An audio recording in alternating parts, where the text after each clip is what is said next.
stay tuned for Mystery Theater.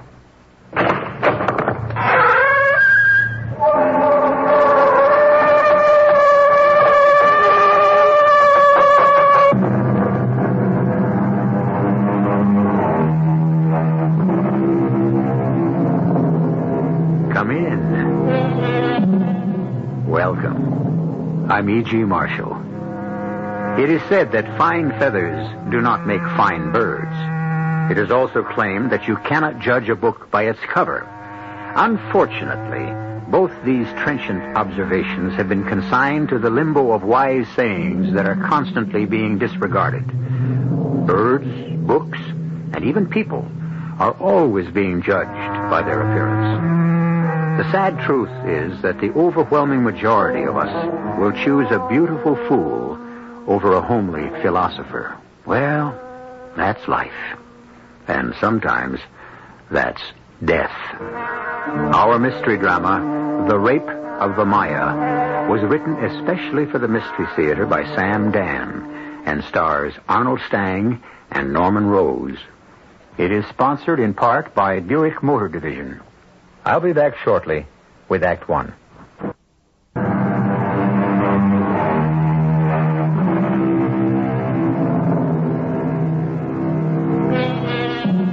Beware, said Henry David Thoreau, of all enterprises that require new clothes. That was all very well for Henry T., who liked to live single-o at Walden Pond, where he could commune with frogs and flowers and field mice.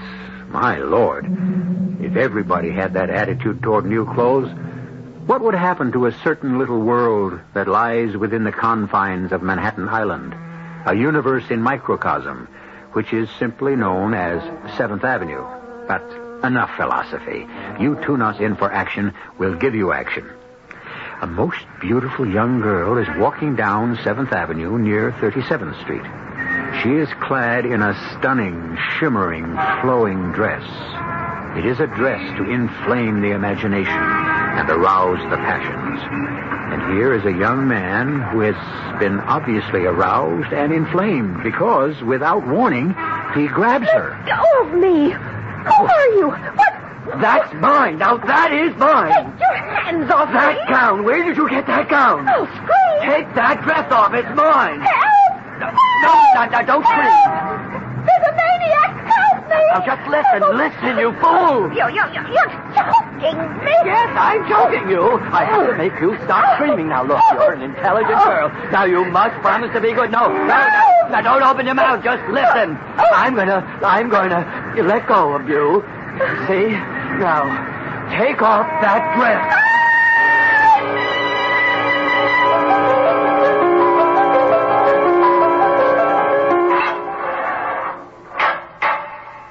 Thank you, officer. I shall call when I require your services again.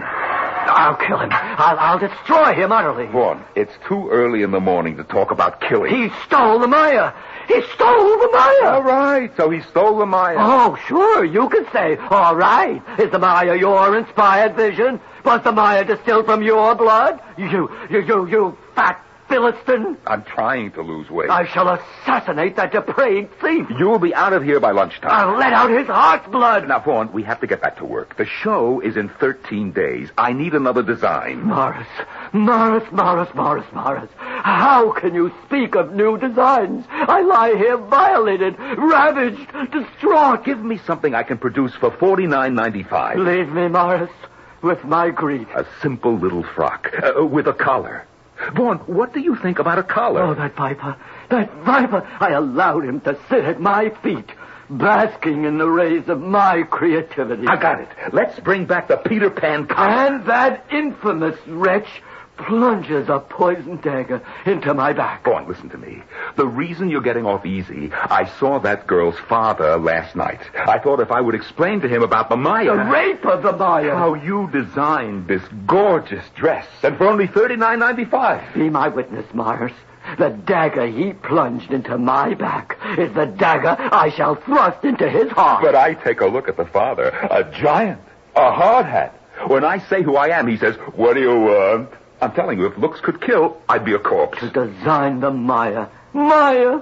Daughter of Atlas and Diana, I was inspired by the ancient gods themselves. But I explained to him how you created such a masterpiece and had it stolen from you by your best friend, who turns around and sells it to another manufacturer. Why, this big giant, you know what? He just sat down and cried. Through the heart, through his false, perfidious heart, I shall stab him. So, no charges, everything's fixed. I shall rid the world of an abomination that calls itself Perry Fullerton. You come right back to work this afternoon. I shall never take pencil in hand again. Leave me with my grief. All right. God! You know, Vaughn, when I heard that you were arrested for attacking a girl, how could I believe it?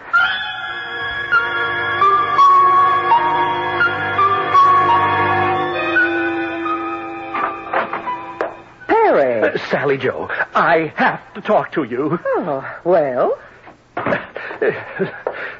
Sally Joe, I'm in trouble. Oh, I'm sorry to hear that, sugar. What I mean is real trouble. Oh, I'm genuinely sorry to hear that. Oh, it's a bad scene. It's total trouble. Oh, Perry, honey.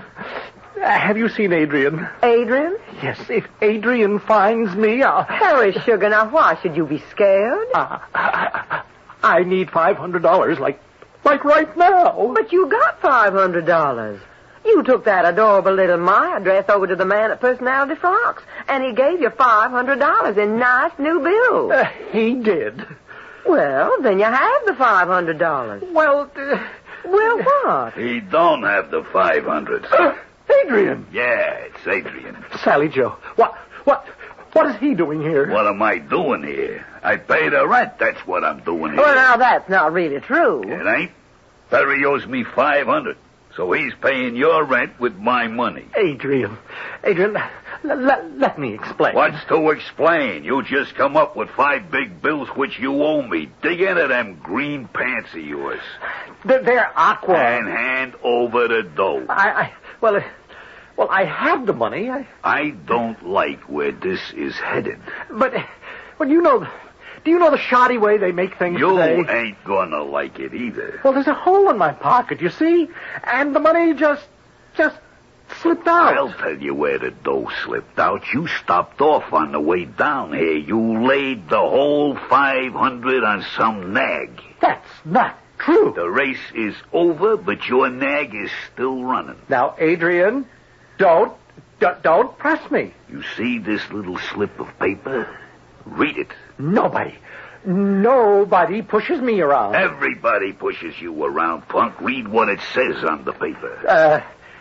Maia, 500 PF. Well? That's your marker. You put 500 on her nose and she come in dead last. Maia, how could a horse named Maia lose?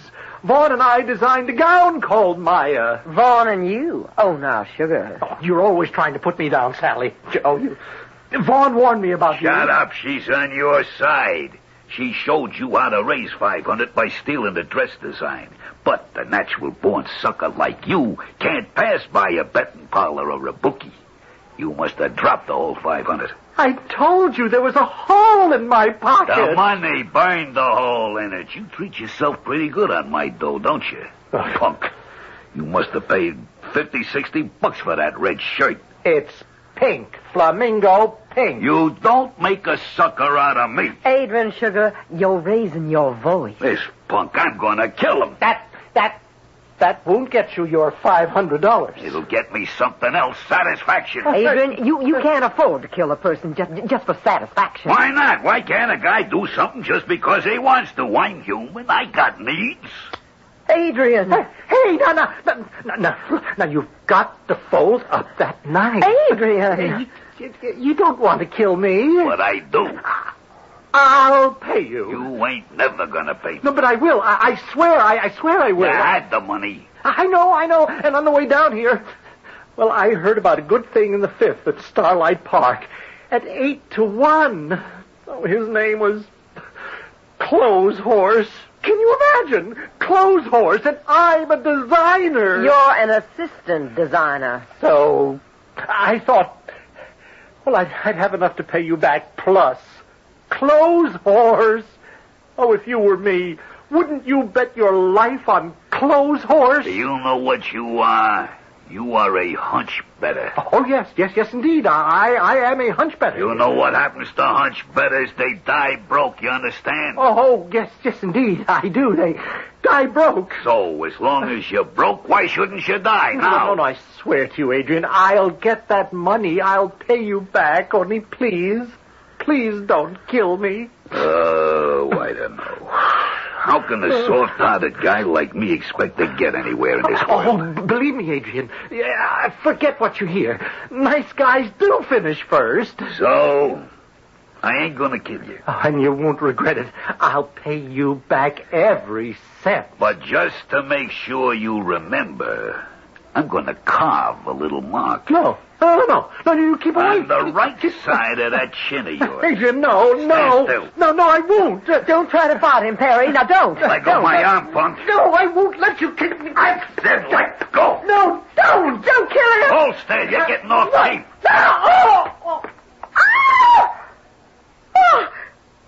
You killed him. I told him to stand still. It was his own fault. Oh, the blood. Look at that blood all over his shirt. Who's that? Open up, Perry Fullerton. I know you're in there. Open the door and face me. Keep still or go away. The door.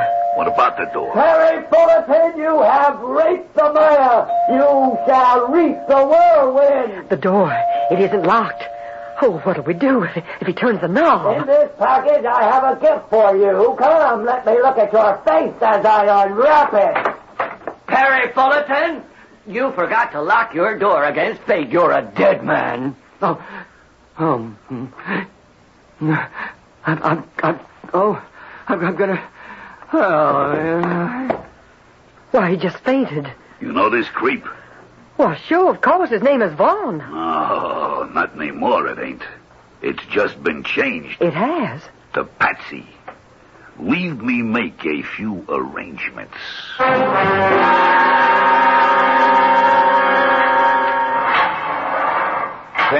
Thank you, officer.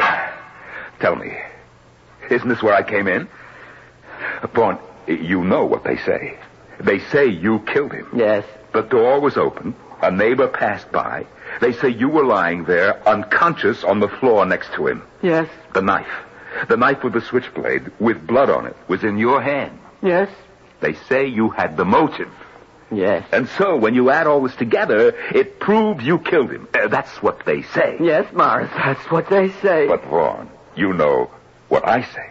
I say I don't believe a word they say. Why, Morris, why? Because I believe you're innocent. I refuse point blank to believe them. No, Morris, believe them. What are you saying? Why should I believe them? Because they happen to be right. I'm guilty. Guilty? Vaughn, how can you even say such a thing? Because, Morris, it's true. Oh, no. No, not you. I killed him. I can't believe it. How could a person like you kill another human being?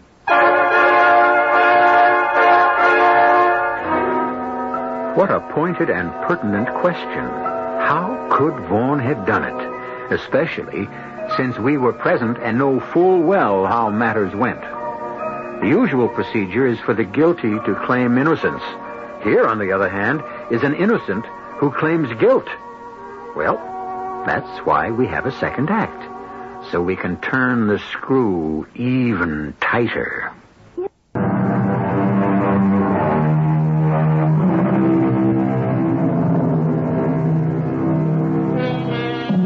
Maia was the name of the ancient Greek goddess of fertility.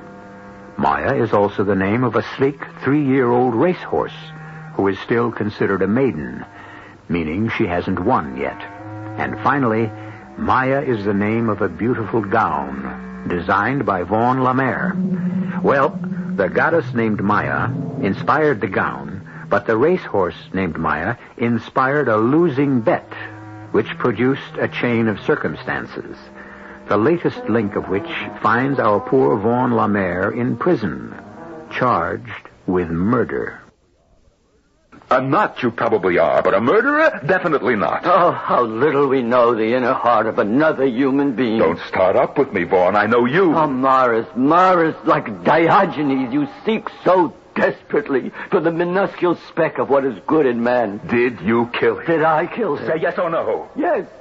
I don't believe it. Look me in the eye and say yes. Yes. I still don't believe it. Why? Why won't you believe Will it? you stop being stubborn? You want to sit in the electric chair? You didn't kill him, and that's all there is to it. Morris, accept reality. You talk to me about reality. Oh, poor Morris, the eternal optimist. You so desperately want to believe in the essential goodness of man, but man is evil. The flesh is wicked. I have the brand of Cain, the murderer's mark. What are you talking about? How could you kill anybody? You faint at the sight of blood. Yes, that's true. But you don't see the blood until afterward. Okay, Mr. Wise Guy. Wind up in the chair with the wires and the metal cap. I decided to kill him. I purchased the knife. I went to the apartment, and I killed him. You must accept it, Morris. No. Oh, poor Morris. Poor, loyal, loving Morris. You mean you killed him? You really actually killed him? Now, please, you mustn't feel so badly. I'll get you a lawyer. Now, please, Morris, not your son-in-law. Sheldon's a wonderful lawyer. I don't want a wonderful lawyer. Why not? He might get me acquitted. That would be bad? I'm guilty. I must pay for my crime. Vaughn, is there anything you need? Solitude. I must compose the speech. What speech? When the judge will say, Vaughn Lemire, do you have anything to say before sentence is passed upon you? I intend to be ready. Yeah. I tell you, Vaughn, after they made you, they threw away the model.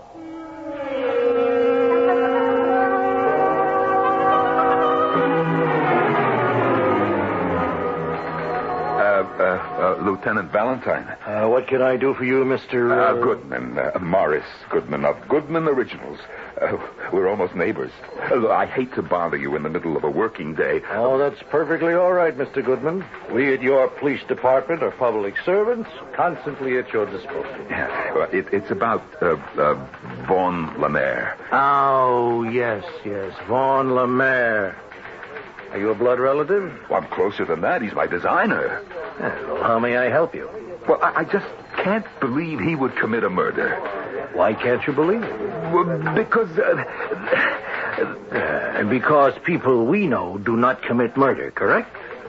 Murderers are subhuman, evil, strange. But he's such a gentle person. He's crazy, maybe, but... Yes, but there's an extensive literature on the subject. Now, are you familiar with Kovalevsky's theory of supportive denial? Yeah, no, I'm not sure. Well, in a situation where the accused is an outwardly gentle, law-abiding person who does not fulfill the normal stereotype of the psychotic with homicidal tendencies, his immediate personal community will weave a protective web around... I think I understand. Yes, to protect the murderer, yes, but also to protect their own emotional investment in him. Yes, but even so... Well, our faith in a cause and a belief in another human being dies hard. But fact, as Trevelyan wrote, is usually the killer of faith. So, motive? Under Perry Fullerton's body, this slip of paper. Please read it. Maia, 500, P.F. A note to himself. Now, he could get $500 from P.F. Personality Frocks for the Maia, which he did. Yes. The knife itself, switchblade, blood-stained, and with his fingerprints on the handle. Yes. Tell me, what's in that box? The one with the gift wrapping. It looks like something he bought at Julio's down the street. Inside this gift wrap box was nothing. Why would he bring a gift-wrapped box with nothing inside? For a symbolic reason. Perhaps because what he was truly bringing Perry Fullerton was death. Yes. And finally, this document, his confession, fully and freely given, in which he admits the murder. Well, Mr. Goodman? To prove murder, we must show the accused is guilty beyond the shadow of a doubt. Now, are you still in that shadow, Mr. Goodman? No. No, you're right. I didn't want to believe it, but how long can I insist the earth is flat? Thank you, Lieutenant.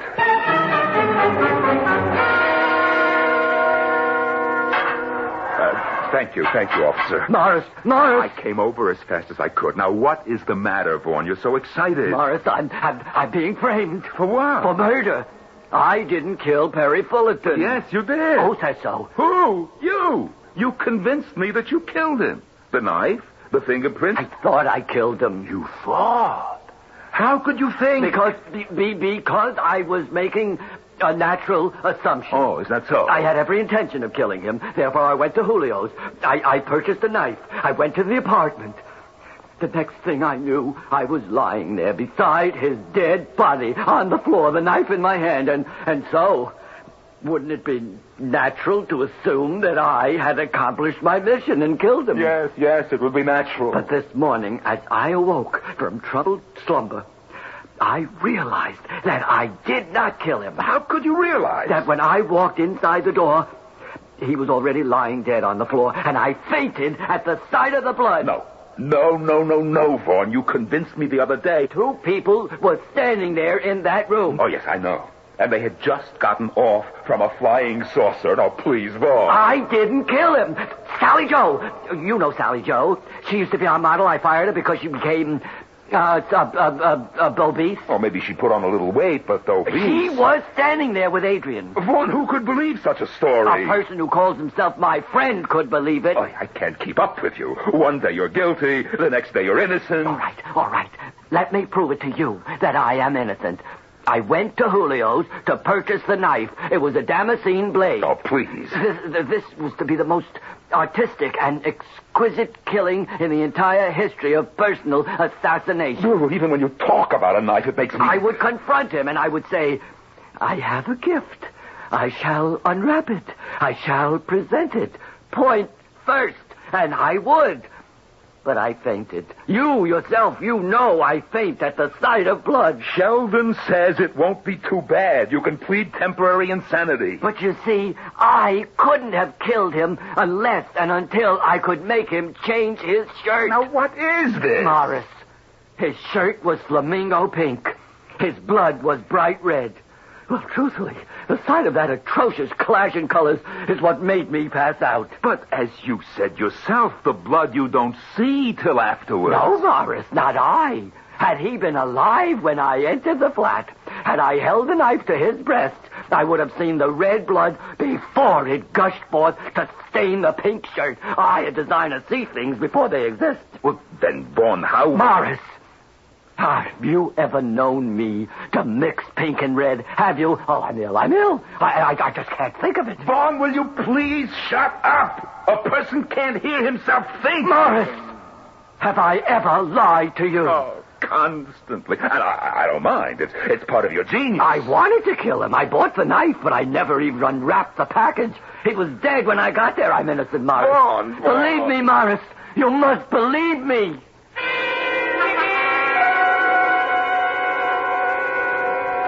I understand, Mr. Goodman, and there is also an extensive literature on that subject. Is that so, Lieutenant? Have you read Feuerbacher on immaculate cancellation? Well, I couldn't be sure. Unwilling to face the fact of murder, the worst of crimes, the subject will cancel the memory and thus cleanse himself of guilt.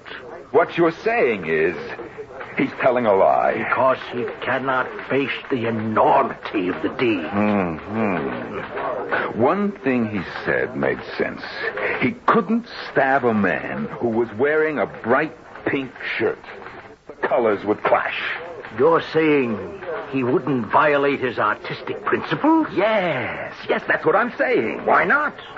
He was willing to violate his moral ones. But I believe him. Here is the knife with his fingerprint. I know, but yet he says he brought it there in that box and never even took it out. Fingerprints, blood stains. These are the facts which tell us otherwise. The knife. Now, wait. It's a switchblade knife, no? Yes. It's not what you would call highly artistic. No, but you would call it highly effective. This? This is the knife he bought? Why not? It's good enough to do the job. You lied to me.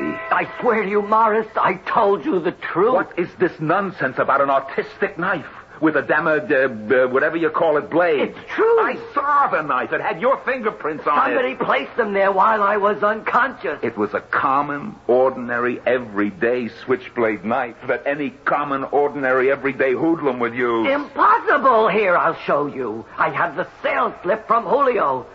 Well, I don't have it with me. They took everything out of my pocket. Vaughn, please, you should really tell me the truth. But it's true. Ask Julio. He'll tell you. Just ask Julio.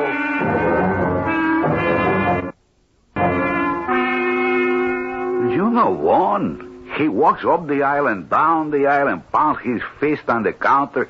He's going to kill Perry Fullerton. Can I sell him a knife? And so you sold him a knife. Oh, Julio. How could you sell him a knife? He was behaving like a maniac. Morris, how can you say such a thing about me? But you did sell him the knife. You knew he was ready to kill, and you sold him a knife. I sold it to him, and I didn't sell it to him. At the same time? At one at the same time. You realize we're discussing a physical impossibility? Listen to how clever I did it. He picks out this dagger. Genuine. Made in Toledo, not Ohio. Spain. Continue. And he wants it gift wrapped. This much I know without you. What you don't know is how I gift wrap it. I gave it to Regina. Oh, she still works? I thought she got married. And the receipt. I write the letters C-O-P. Cop. That spells cop. It also stands for cooling off period. When I sell an angry person a weapon, I make sure he don't walk out of the store with it so he can commit murder on the spot. So what do? I give the signal to Regina not to put it in the box. So she gift wraps an empty package.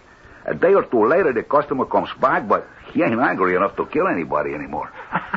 So what you're telling me is he walked out of here without the knife. A great idea, Morris, no? So he never used it to kill Perry. How could he use it to kill Perry? Still in the store. Then he was telling me the truth. He didn't kill Perry.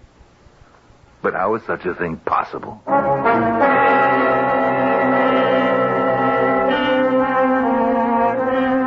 Well, you knew it all along. But then, of course, you were there when it happened. Remember, Morris is trying to put it all together out of thin air, and he isn't even a police officer. What is Morris going to do to convince people of Vaughn's innocence? With ethereal characters like Vaughn, there's really nothing solid to hold on to. Yesterday, Vaughn was guilty. Today, he's innocent? Will the pendulum swing again tomorrow? We still have a third act.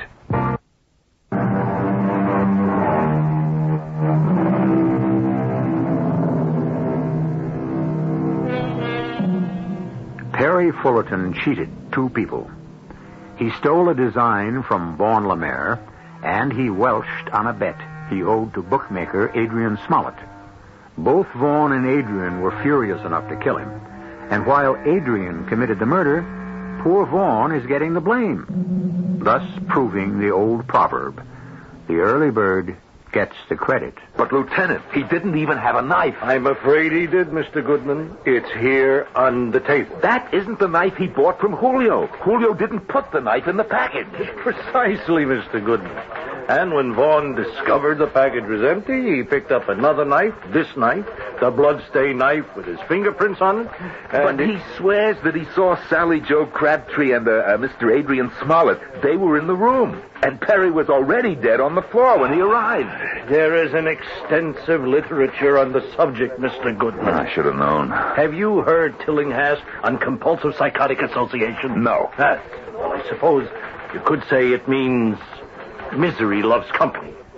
A man in trouble tries to involve others. You say he's lying, huh? He's fantasizing. But he says he saw them. We asked Miss Crabtree and Mr. Smollett to come in for questioning. And what happened? They were out of town these past 3 days. They only returned this morning. Lieutenant, I am a judge of character. I tell you, and you heard it here first, that Vaughn Lemaire is not guilty.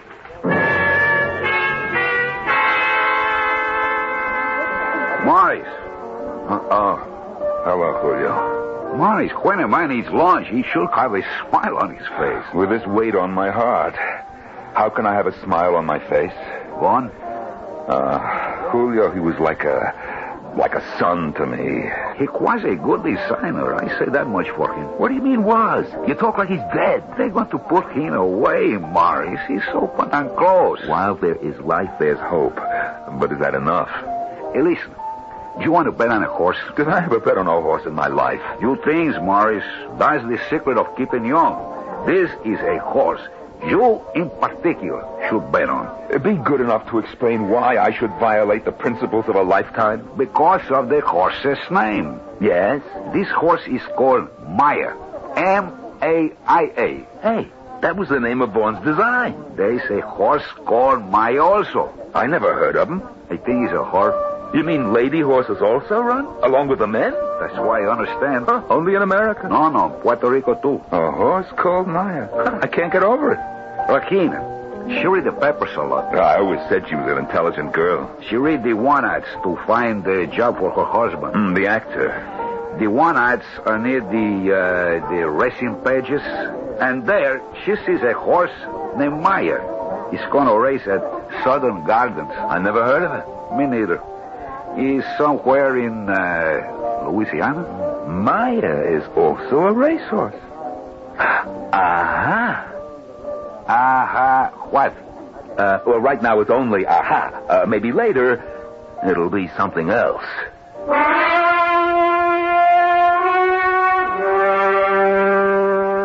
Morris, I swear to you, I did not kill him. But he is dead. Well, of course he's dead. Then somebody had to kill him. But it wasn't me. Then who else could it be? Are you asking me, Morris? Is there somebody else sitting in this cell that I could ask? By a detective. Am I? For the last week, I haven't been in the shop even. I don't know who could have killed him. Tell me, does he owe money? He's dead, and I must protect his name. Then I say goodbye right now. Morris, he didn't know what he was doing. You see, he was desperate. He needed $500. I refused him. That's why. That's why he stole the Maia. Tell me, did he bet on horses? Oh, can't we leave his memory green? Yes or no? Oh, yes. Morris, why this inquisition? This man, this Adrian Smollett, what does he do? I think he's a gambler. Aha! Now it fits. Now it's a perfect size 10. What are you saying, Morris? But my problem is, how do I sell it?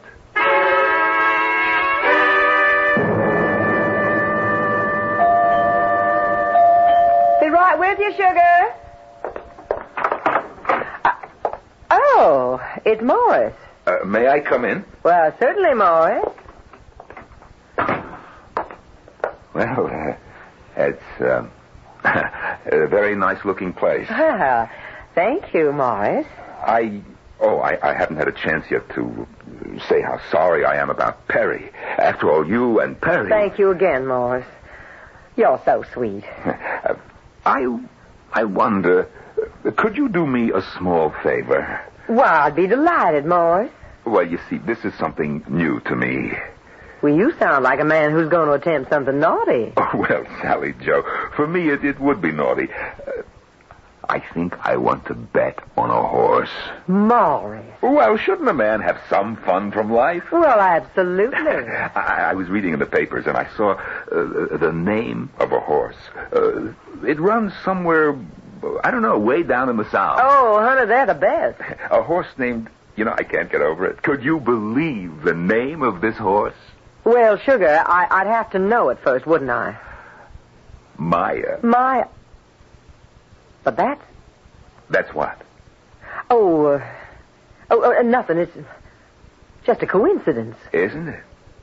True, it was stolen. No, let us not say that. He's dead, poor Perry. Let him rest. Anyhow, it was Vaughn's greatest design. And now I see a horse named Maia. Isn't this fate? Let me see the paper, sugar. Oh, yeah, here she is. At Southern Gardens. Oh, my goodness, she's running at 32 to 1. Is that a fact? So let me see now. For $500... $500? I should get back $16,000. Well, it'll make up a little bit for what we lost on the Maia. You want to bet $500? Is it too small a bet? Oh, no. I think it's just fine. I was wondering if you could do me a favor. Oh, yes, of course, a favor. Well, you see, I don't know any bookmakers. I mean, after all. Oh, I understand. So I was wondering if you... Well, certainly. You want me to call one? On the telephone? It's like a taxi Oh, cab. well, it's the easiest thing doing. You just pick up the phone and there you get right through. Now, you hold on just a minute.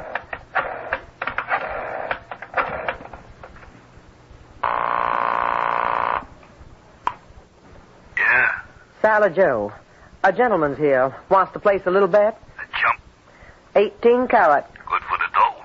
A very solid individual. Put him on. Morris?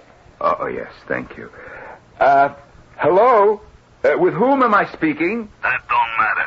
Just say your piece. Oh, there's a horse called Maia. Running into fifth at Southern Gardens, 32 to 1 and carrying 106 pounds. How much you want? Will $500 be all right? To win? Of course, to win. What then, to lose? Post times in 10 minutes. 500 on Maia. What's your initials? Morris Goodman, MG. Stay near that phone. I'll call you back.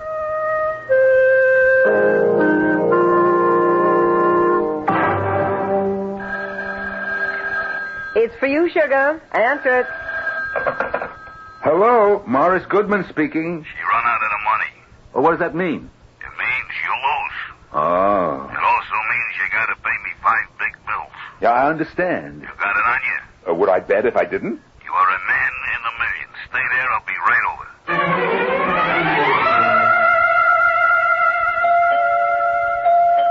Coming. You got my 500? Ah, what a business. How quick money changes hands. You're new, huh? You got my 5? Let me ask you a question. Yeah. How could you prove I made such a bet? I got it written down. You write down every time somebody makes a bet with you. Don't you keep a record in your business who owes what? Well, I got an accountant. I keep books. What have you got? I got slips. Slips? Slips of paper. Ah. Do you deny you made the bet? Oh, no, I made it. Then hand over my 5. Could I see my slip first? What do you want it for? Oh, a souvenir. Okay. Yeah. Maia, 500 MG. Huh. It's an expensive slip of paper. Yeah. Come on, Morris.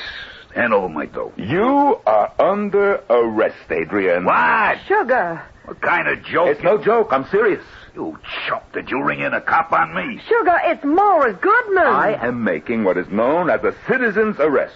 Any citizen is Listen, empowered... I don't like this. Give me my dough or you're going to like it a lot less. I am arresting you for the murder of Perry Fullerton. Hey, wait a minute. Now, you want to be careful, Mr. Goodman. Listen, Morris, I can take a joke. You were here and you killed him. You're crazy. Vaughn says he saw both of you here. Why shouldn't he say that? It's his word against ours. We were in Atlantic City. Well, you make sure you can prove it. Where did you stay, huh? With whom? Have you got receipts, tickets? I think I'm going to have to take care of this chump. Don't be crazy, Adrian. What can he prove? I can prove that this slip of paper of yours is exactly the same as the one that was found on the floor under Perry Fullerton's body. It's the exact same paper, the exact same handwriting. Yours. Oh, I got to kill this clown now. Lieutenant Valentine thinks it's a note Perry wrote to himself. He thinks Maia 500 PF means Personality Frocks would pay him $500 for the Maia. But this is a bet slip. Your slip. PF is Perry Fullerton. He's too smart, too smart. You can't kill him here. No, we'll take him someplace quiet. All right, you get moving, chump, and don't make a noise. You certainly have enough mind. Just stay close to me and shut up. Where's everybody going? Look out for him, Julio. He's no trouble. You saw Morris with one hand. What are we doing? We're making a citizen's arrest. Hey, that's fun. We should do this more often. No, thanks. Once is enough for me.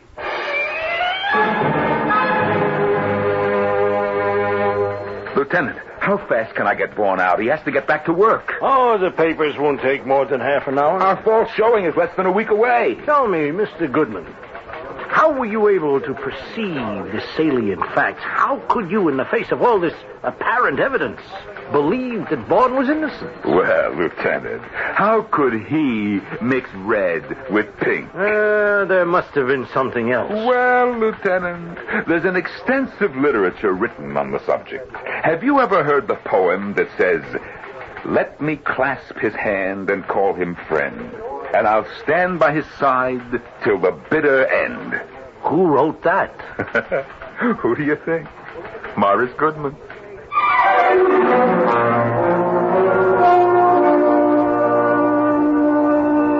This has been a story of friends. Friends who were loyal and friends who were false. Friends. They make living possible, but also can make living impossible. The book tells us that a faithful friend is the medicine of life. And while medicines cure, they can also kill. Friends. For better, for worse, who can do without them?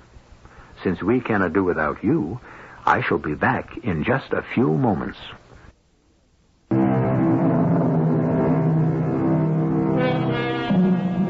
Vanity of vanity, said the preacher. All is vanity. And our story was based on one of mankind's greatest vanities, the adornment of the body. And yet, is it so sinful for a woman to wish to appear lovely?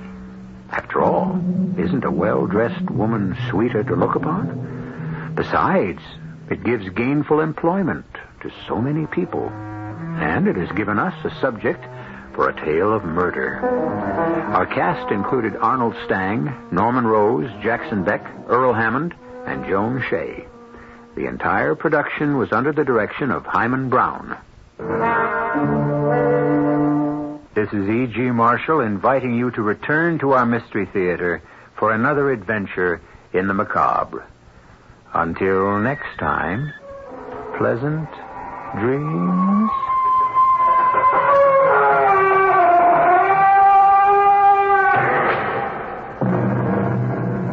Tonight's WR Mystery Theater was also brought to you in part by ShopRite Supermarkets, where you get a lot more for a little less. The preceding program was furnished by CBS Radio.